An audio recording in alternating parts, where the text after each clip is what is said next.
দর্শক বন্ধু এবং প্রিয় আঙ্গুর প্রেমী ভাই ও বোনেরা, আসসালামু আলাইকুম। আশা করি সবাই ভালো আছেন। আল্লাহ তাআলার অশেষ রহমতে আমরাও ভালো আছি। দর্শক বন্ধুরা, আমরা বিগত পর্বগুলোতে দেখিয়েছিলাম আরো 8-10 মাস আগে কিভাবে আপনারা একটি সুস্থ সবল চারা নির্বাচন করবেন এবং সেই চারাটা আপনারা কিভাবে রোপণ করবেন, রোপণ পরবর্তী সময়ে কিভাবে কি পরিচর্যা করবেন এবং যখন আপনার গাছটি একটু বড় করে তুলবেন, অর্থাৎ আপনার মাচায় তুলবেন, একটি সঠিক স্ট্রাকচারে নিয়ে আসবেন, তখন গাছকে কিভাবে সঠিক শেপে নিয়ে আসবেন। কারণ আমরা যদি ভালো ফলনের বিকল্প কিন্তু সঠিক শেপ নেই। আমরা যদি ভালো ফলন পেতে চাই তাহলে কিন্তু আমাদের সঠিক শেপ গাছের অবশ্যই প্রয়োজন। সেটি কিন্তু আমরা বিগত পর্বগুলোতে আপনাদেরকে দেখিয়েছিলাম কিভাবে একটি গাছকে সঠিক শেপে নিয়ে আসবে। যখন আপনি একটি গাছকে সঠিক শেপে নিয়ে আসবেন, পরবর্তী সময়ে আপনার একটা সময় এসে ইনশাল্লাহ ফলন আসবে।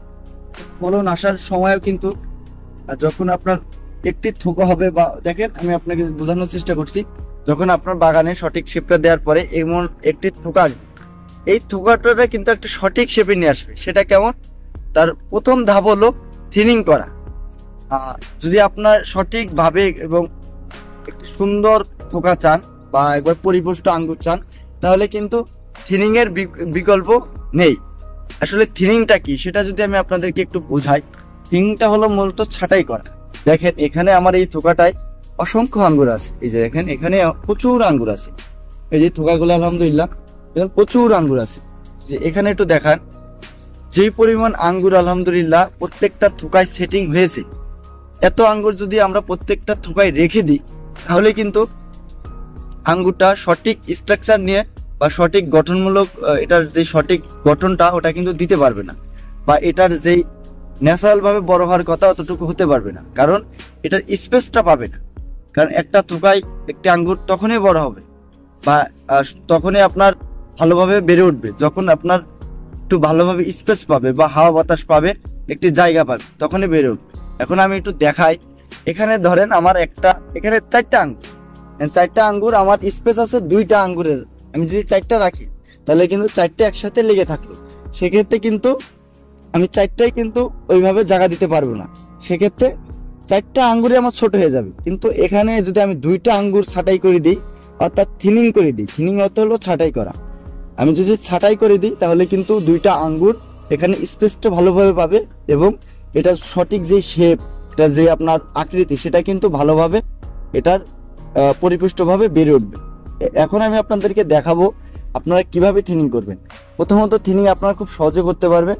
এরকম একটা কাইচি নেবেন বা কাটার নেবেন ছোট, বা আপনারা যেভাবে পারেন সহজে নেওয়ার চেষ্টা করবেন। আমি একটু দেখাই। ধরেন আমার একটা থোকা আমি 20, 30, 40% ফল আমি এখান থেকে ছাঁটাই করে দিই। কারণ একটা থোকাতে এত পরিমাণ ফল যদি রাখি তাহলে কিন্তু আমার যেটা বললাম সঠিক গঠন বা আকৃতিটা আমি দিতে পারবো। এদিকে আছেন, আমি একটু ছোটগুলো দেখাই। এই দেখেন এটা হলো গ্রিন লং আঙ্গুর, একটু বলে রাখি এটার পেয়ারিং অনেক ভালো। এই গ্রিন লং আঙ্গুর দেখেন এখানে কি পরিমাণ আলহামদুলিল্লাহ ফল সেটিং হয়েছে। এখন আমরা থিনিং করব, অর্থাৎ ছাঁটাই করব।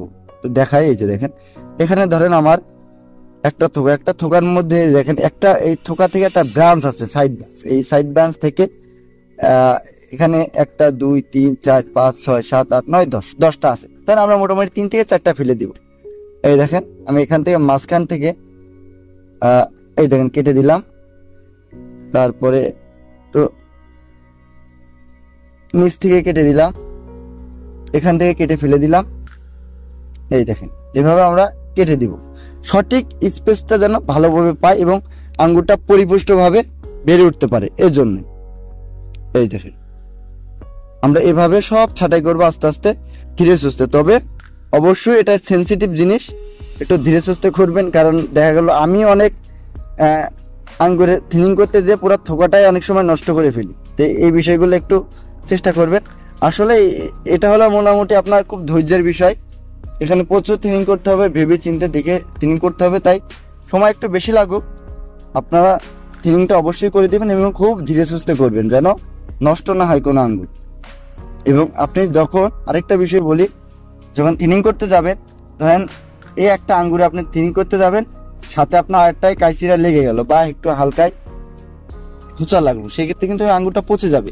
এটা একটা সেন্সিটিভ বিষয়, এদিকে আপনারা খেয়াল রাখার একটু ট্রাই করবেন।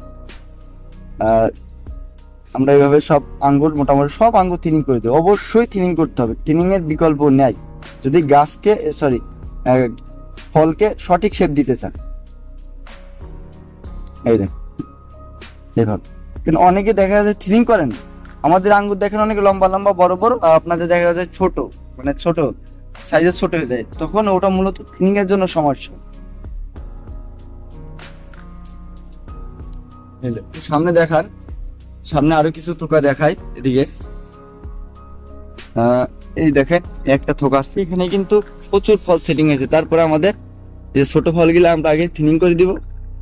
এই যে আমি যদি এখান থেকে 30% ফল ছাঁটাই করে দিই, তারপরে কিন্তু আমার এই থোকা ভরে যাবে, আমি জায়গা দিতে পারবো।